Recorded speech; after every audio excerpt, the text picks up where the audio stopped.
የአፍሪካ ህጻናት ቀን በአፍሪካ ለ36ኛ በሀገራችን ለ35ኛ ጊዜ የተጠበቁ ህጻናት ለበለጸገ ትውልድ በሚል መሪ ቃል በላስታ ወረዳ በተለያዩ ዝግጅቶች እየተከበረ ይገኛል።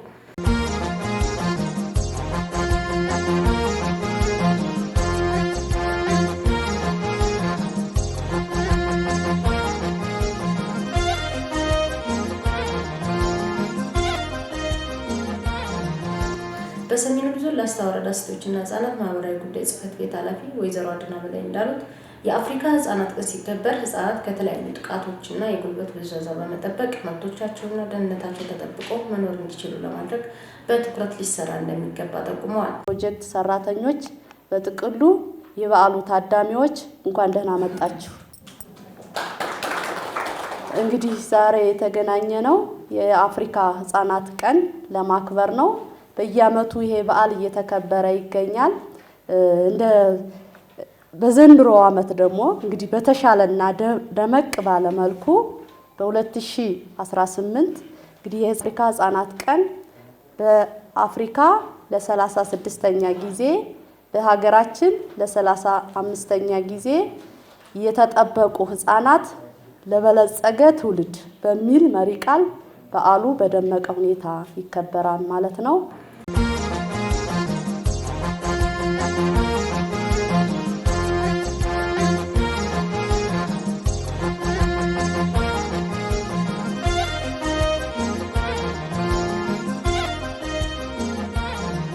የላስታ ወረዳ ዋና አፈ ጉባኤ አቶ ይደርሳሉ ደግሞ እንዳሉትም የአፍሪካ ህጻናት ቀን በደቡብ አፍሪካ በሺዎች የሚቆጠሩ ህጻናት ትምህርት እንዲሰጣቸውና በቋንቋቸው መማር እንዲችሉ ጥያቄዎችን ለማቅረብና ድምጻቸውን ለማሰማት ሰላማዊ ሰልፍ በወጡ ተማሪዎች ላይ በግፍ የተጨፈጨፉ ህጻናትን ለማስታወስ የሚከበር በዓል መሆኑን አንስተው በዓሉ ሲከበርም በተለይ በሀገራችን ባለው ወቅታዊ ሁኔታ የመጀመሪያው ተጎጂዎች ሴቶችና ህጻናት በመሆናቸው መብቶቻቸው ተከብሮና ደህንነታቸው ተጠብቆ እንዲኖሩ ሁሉም የድርሻውን ሊወጣ እንደሚገባ መልእክታቸውን አስተላልፈዋል።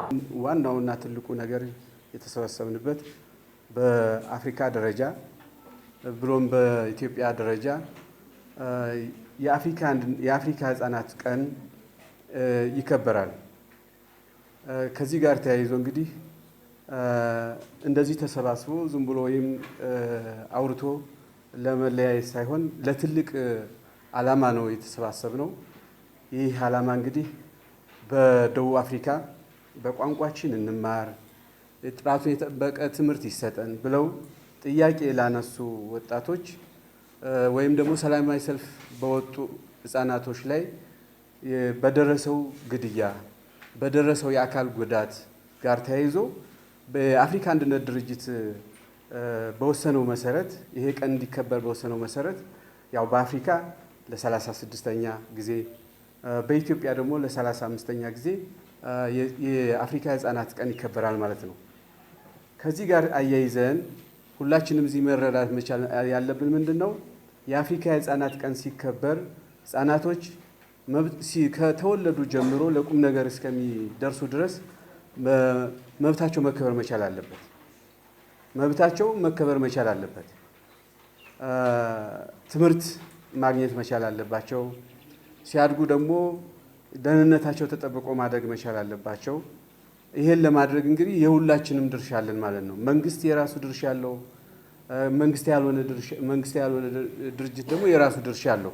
ስለዚህ ድርሻችን ተወጥተን ህጻናቶች በተገቢው ሁኔታ እንክብካቤ አድርገንላቸው እንዲኖሩ ይፈልጋል። በባሉም ህጻናቶች ተማሪዎችና በተገኙበት በልዩ ልዩ ዝግጅቶች እየተከበረ ሲሆን በየዓመቱ ሰኔ 9 የተከበረ የሚገኘው የአፍሪካ ህጻናት ቀን ሲከበር በበዓሉ ተሳታፊ ተማሪዎች ግጥምና ስነ ጽሁፎች በተማሪዎችና በመምህራን የተሰሩ ፈጠራዎች የቀረቡ ሲሆን በተማሪዎች መካከልም የጥያቄና መልስ ውድድር በማካሄድ ለአሸናፊ ተማሪዎች የማበረታቻ ሽልማት ተበርክቷል።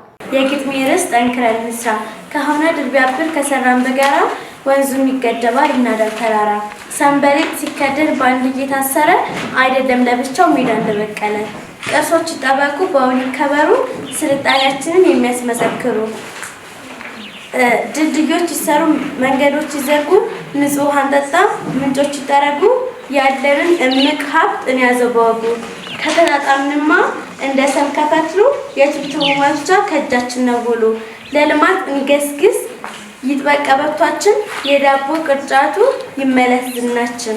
ይህን የፈጠራ ስራ ለመስራት ያነሳሳኝ ምክንያት በእረፍት ሰዓት ተማሪዎች ወደ ወንዙ ወርደው የወራጅ አስጠጡ ተመልክቼ ይህን የፈጠራ ስራ ታላቅ ድርጅት ተቀብሎኝ በሌላ በትልቅ መልኩ በትምህርት ቤታችን እንዲከናወን በማለት ነው። ይሄ የቆሸሸ ውሃ ነው እንደምታዩት።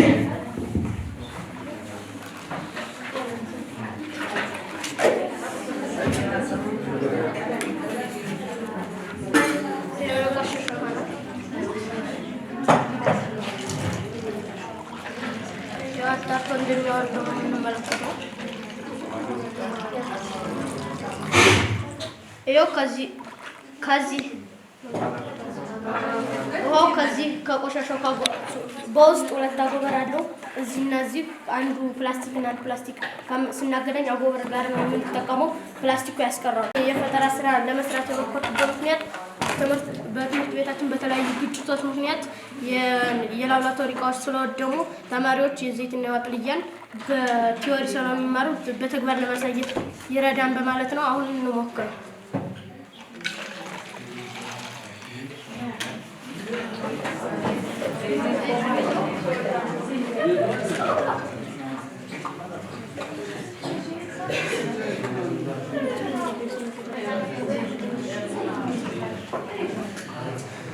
ያው አሁን ዘይት ከላይ ይሰፋን። ከዛ በኋላ እንደምትመለከቱት ያው ውሃው ወደ ታይ እየወረደ ነው ያለው።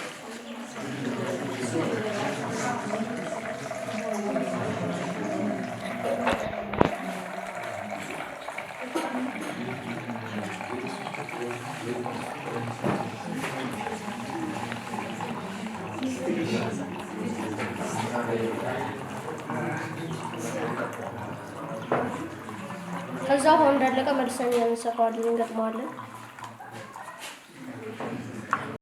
ይዤ የመጣሁት ፈጠራ ምንድን ነው? እንደምታዩት የተለያዩ ኮምፖነንቶች ተገጥሞበታል። የሻይ ማሽን ነው። ይህ ከአካባቢያችን በቀላሉ ባሉ ማቴሪያሎች ተጠቅመን በአጭር ሰዓት ውሃን አፍልተን ከፈለግን ለሻይ ከፈለግን ደግሞ ለተለያዩ ነገሮች መጠቀም እንችላለን። የተጠቀምኩባቸው ቁሳቁሶች አሉ። ይህ ከላይ የምታዩት የቀለም እቃ ነው። ከዚህ አካባቢ ደግሞ የምታዩት ኦፍ የምናደርግባት ወይም ደግሞ ከፈላ በኋላ ለሻይ ከሆነ በዚህ ቀድተን የምንጠቀምበት ነው። በዚህ በኩል ማብሪያ ማሽኖችና ሶኬቶች አሉ። ከውስጥም የተለያዩ ለምሳሌ አሁን መብራት የሆኑ ቢኖር ከዚህ አካባቢ ስንሰካው ከስች ጋር ሊሄዳለች ወይም መብራት አለች ተበራለች። ከዛም ፈርቶ ካበቃ ላይቱ ቼንጅ ያደርጋል ፖሊስ እስከሚል ማለት ነው። ከዛ ከውስጥ ደግሞ የተለያዩ ግራፋይቶች አሉ። በዛ አማካኝነት የኤሌክትሪክ ኤነርጂን ወደ ሂት ኤነርጂ በመቀየር ውሃን አፍልተን ለተለያዩ ጥቅሞች ማዋል እንችላለን ማለት ነው። የሂስትሪ ታሪክን በማንሳት የኢትዮጵያ ያለፉ የነገስታትን ስራ አንትቻለሁ።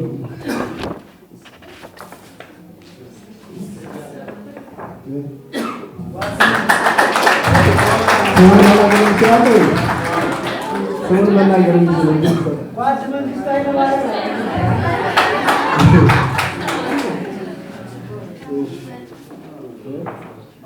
የዛሬው ዝግጅታችን በዚህ አበቃ። ሰላም።